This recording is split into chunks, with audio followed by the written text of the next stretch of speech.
Hello and welcome to Chapter 2 of the Loving Out Loud video series. This particular chapter is titled Donny, Marie, and LeBron. Real people and real words. I'm glad you're here. I hope that you went ahead and participated in Chapter 1. And if you did you find someone to apologize to? We all have someone. Anyway, welcome to Chapter 2. And also, as a reminder, if you still need a book, Amazon's your place. Amazon has the books and the workbooks available. The workbooks are particularly good if you're doing this class in a group setting. So anyway, here we go into Chapter 2, Donny, Marie, and LeBron. You're probably wondering where I'm going with that. Our theme scriptures for this week are 1 Corinthians 13 verse 5, which says, love, it doesn't dishonor others. Of course, that's smack dab in the middle of that love chapter, 1 Corinthians 13, where it talks a lot about what love is and what love is not. But one of the key things that's important for this class is to know that love does not dishonor others. Key point. James chapter 1, verse 26, those who consider themselves religious and yet do not keep a tight rein on their tongues deceive themselves, and their religion is worthless. You might remember that passage from last week because I talked about that in the previous chapter as well, when I basically made my religion worthless by mistreating a stranger with what I said. So those who consider themselves religious, if you need to keep a tight rein on the tongue, according to James. And in Matthew chapter 7, verse 12, so in everything, do to others what you would have them do to you, for this sums up the law and the prophets. Okay, let's move on into the story time. Let me ask you, have you ever met someone famous? I think the first famous person I ever met was Mario Andretti. I went to the Indy 500. Actually, it wasn't at the race. I was at the track. I was there for a practice day, and the company I worked for used to give us the little bronze badges that you could wear and would give you access to the garage area. And when I was headed out there, my wife said, and she's always been a big Mario fan, she said, if you meet Mario Andretti and you don't get his autograph, you may as well not come home. So I was like, okay, well, the chances of me meeting Mario are probably pretty slim, but if I do, I better get his autograph. So I'm walking around in the garage area, and sure enough, about 20 feet away from me is Mario Andretti, and he's walking towards the gate to go across the gasoline alley. And I thought, I've got to get his autograph. I've got to be able to go home. So I ran up to him and took one step too far and bumped into him. And oh man, I was so embarrassed. But he was gracious, and he signed my autograph anyway. I have no idea what happened to that autograph. I gave it to my wife, and I don't know if she still has it or not. But I got his autograph so I could go home. But that's not the main story of this particular episode. You see, my wife has also been a longtime Donny Osmond fan. I was always kind of, well, when I was a kid and Donny was first hot, I really didn't pay that much attention to him. I was aware of him. I heard some of his music. Take it or leave it. A few years later, he started the Donny and Marie show, and I saw his sister. She was cuter. I liked her. So I kind of always probably been more of a Marie fan than a Donny fan. But my wife's always been a Donny fan. And he and Marie had a long running, and by long running, I mean years, a long running show in Las Vegas. And a couple of years ago, my she found out that their show was coming to an end. They were going to wind it down. There are only a few more shows left. And she mentioned it to me. And I said, well, we should go. She's like, really? I'm like, absolutely. Let's get tickets and let's go. So she did. Well, the coolest thing is she got VIP tickets. And those VIP tickets allowed us to sit on the front row. I mean, literally, I could reach out and touch the stage. That's how close it was. Donnie and Marie both walking right in front of us under the hot lamps, sweating. Actually, believe it or not, they sweat. They're real people. They sweat. Some of the sweat landed on, I think it landed on Nancy's shoe. I don't think that she has washed that shoe or wiped it off since then. Um, but at any, any rate, they were real people and we enjoyed the show. But one of the side benefits of that particular show and those particular tickets is we got to go into a VIP room after the show, wait in a really long line with about 200 of our best friends, and meet them in person. We got individual one-on-one time talking to Donnie and then to Marie. It was pretty cool. I got to meet both of them. Got to speak to both of them. But the thing that happened before we actually got up to meet them was there was another woman there. And she was supposed to be coming to the show with her daughter, but her daughter had passed away. So she ended up at the show with her sister. But she was clearly still in mourning and she wasn't getting around really well. So her sister asked, "Hey, could my sister come in and just sit in this chair here toward the front and I'll still stand in line, and when I catch up, then she'll get up and we'll meet Donnie and then move on down to Marie." But could she just sit there so that she can, because she can't stand.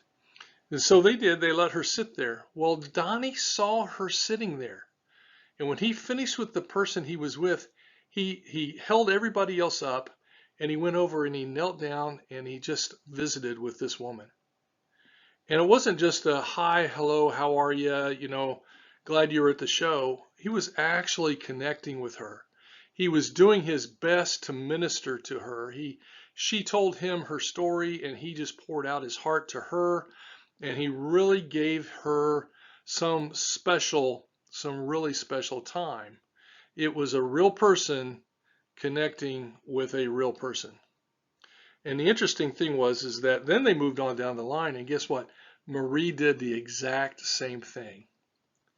And I think the thing about this is it helped me to realize that these people that we see in the media, people we see on television, we hear on the radio, we see in the movies, sometimes I think we begin to think that they're sort of these plastic celluloid people, and they're not real. But the fact of the matter is they are. They're flesh and blood. They have hearts, they have souls, they have feelings. They feel things just as deeply as we do. They're real people. And this was an example of a real person, or real people, Donnie and Marie, connecting with a real person. It was quite a sight to see. There's an odd thing in our modern, I say media driven, it's right there on the screen, media driven society, because so much of our life is wrapped around social media, in particular, Facebook, Instagram, TikTok, name it, you name it, we're wrapped up in it. Not to mention the television and the music and the movies and all the other things that are still in our lives. But in this modern media-driven society, we do forget that these famous people are real. And I'm guilty of that as well. I did it with LeBron James. Not particularly proud of this, but this particular series of classes aren't always flattering for me. But my Indiana Pacers were playing the Cleveland Cavaliers while LeBron was still playing with them on his second visit to Cleveland. And we gave them a fight. It was a tough game. I think it was a playoff game, and we gave them a rough way to go. But ultimately, LeBron did what LeBron does best. He turned on the afterburners and basically smashed them into oblivion.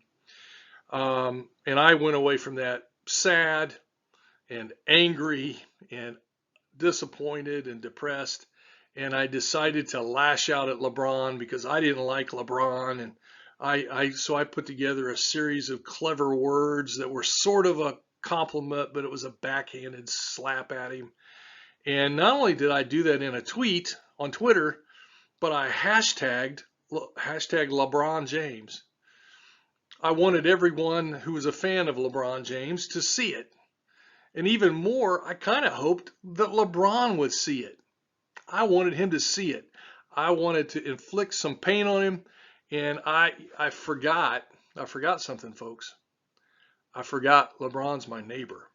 Not my next door neighbor, but my neighbor in the sense of love your neighbor as yourself. That bothered me. That bothered me a lot. The more I thought about it after I did it, the guiltier I felt. Because I'd already started down this path of trying to pursue what it meant to love more deeply, to love more biblically, to love my neighbor, to love my enemies. And I realized that what I had done was in conflict with my own convictions. I forgot LeBron James was a real person with heart and feelings and a soul. And I didn't treat him the way I would want to be treated. Again, with my keyboard, sort of made my religion worthless. I didn't keep a tight rein on my tongue. So I did the only thing I could do at that point is I tweeted at him again hashtagging him, and apologized. I apologized to LeBron James. Now the chances are he didn't see the first one, and he didn't see the second one, and chances are he won't ever see this class. But I saw it, and God saw it. And I think that's the important thing. I've got to remember that these media-driven people, or in this media-driven society, famous people, whether they're athletes, musicians, actors, or politicians, they're real people with real feelings and real families.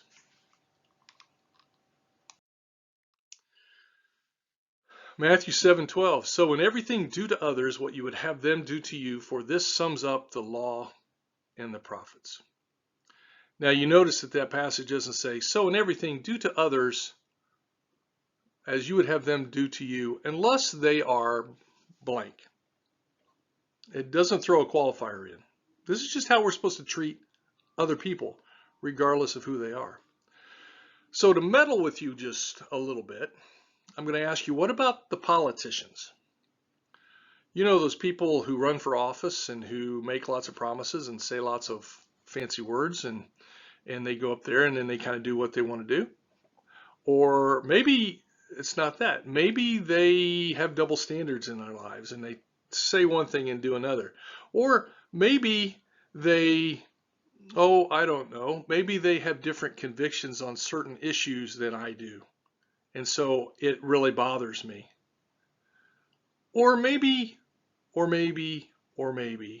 because they're real people with real feelings and real thoughts and real faults, just like you and me. What about them? Is it okay to attack them in social media if I'm a Christian? Is it okay to propagate hateful little memes just to be funny at their expense? How about twisting their words around to make my own political argument? Is that fair? Is it fair game? Is it okay for me to just spout off my thoughts, my own opinions all the time because I now have this format? I want to kind of say that we have a higher calling. We're to do to others what we would have them do to us. And that includes the politicians. Have we forgotten that they're real people? And we have an obligation as Christians. We have an obligation as Christ followers, and that's to love others, even our political enemies. Think about it. Even if I made you a little mad there, at least think about it. Now, this is where I'm going to get probably a little bit heated, because there's a disturbing side effect that I've seen in the last couple of electoral cycles. The side effect of Christians making political attacks on social media.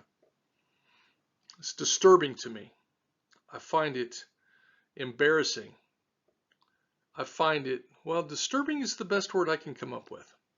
Young Christians have become disillusioned and they're leaving their faith communities, and some are even walking all the way away from God because we had to make our point. We had to win our argument. The very same people that taught them to love their enemies and to love one another and to follow the golden rule, those very same people are the ones who are now there watching them post these political attacks in hateful words. And we're not making a difference when, well, let me strike that. We are making a difference. When we do those attacks, it's just not a good one. It's a negative difference. We're hurting our young people. And I want you to consider, seriously, now seriously folks, I want you to consider Matthew 18, 6 to 7. Go read it. I'm not going to write it out for you, but I'll tell you the gist of it. It involves causing young people, young ones, I think he's referring to children there, but it's causing young ones to stumble. And it's better for them to have a millstone tied around their neck and be cast into the sea than to cause the young to stumble. I want you to think about that in light of the stuff we post on social media. Think about it, please. You know, political participation is an obligation in our country, but we have a higher calling, a higher obligation. That's the obligation to love. Love our neighbors, love our family, love our enemies, even our political enemies. And to also observe those, to love those who are observing us, those who are watching what we're doing. We're not just throwing hate at our enemies when we post those negative things. We're throwing hate at people who are watching us, those young people that are observing us. Maybe it's not directly at them, but it splatters all over them. So give that some thought. I made a decision a few years ago. That decision was that I care more about my relationships. I care more about my friendships. I care more about people in general than I do about my opinions and winning arguments. I hope that you'll give that some thought. Okay, folks, it's time for the discussion questions. And as usual, I want to encourage you to think through these questions. If you're on your own, think each one through. Answer it in your own mind. If you're in a group, pause it after each question and take the time to talk it through in the group and get other people's feedback. Number one, have you ever met a famous person? What about them seemed normal to you? Ran into Henry Winkler in the Indianapolis airport one time. I didn't actually run into him like I did Mario Andretti, but I saw him. I walked right past him. And I was always a Henry Winkler fan. So part of me wanted to kind of harass him and say hi and all that stuff that typical fan people do. But no, I kept my distance and respected his privacy. But you know, it's kind of cool to run into a famous person. But as soon as you do, you realize, hey, they're normal. So have you met one? What was normal about them? Number two, why do you think we find it so easy to say hateful things on social media? Why is that? Number three, have you ever felt disillusioned by something someone said on social media? You see a part of them you'd never seen before. I was a big baseball fan as a kid, and Davey Concepcion, the shortstop for the Cincinnati Reds, was one of my favorite players. Never saw him without his hat on. And then one day his hat came off, and he was as bald as I am. And that was like a part of him I'd never seen before. It was crazy. But I wouldn't say I was disillusioned by that. But sometimes we see things in other people that we respect, and sometimes that stuff is on social media, and it might really disillusion us. Have you had that happen? Number four, discuss the merits of either disconnecting from social media or trying to view it as a mission field? Should we withdraw from that cultural phenomenon or try to engage in a positive way? And number 5, what are the potential negative side effects of engaging in religious or political debates on social media? I hope you enjoy that discussion, but it's an important one, I think, these days. All right, time for our weekly challenge. For the next week, purposefully avoid making negative social media posts. It may be tough, but let's give it a go. Instead, let's intentionally post only positive comments, at least one per day, directed towards someone else who needs encouragement. And do a better job of it than I did with Christy's friend. Really find a way to say something encouraging. Okay, folks, next week we get to talk about Emma and making a difference, one family at a time. Thank you for joining me with the class. I hope some of this has made you think, made you consider, and maybe you picked up something you didn't already have. With that, I'll let you go, and I'll see you next week. Thanks.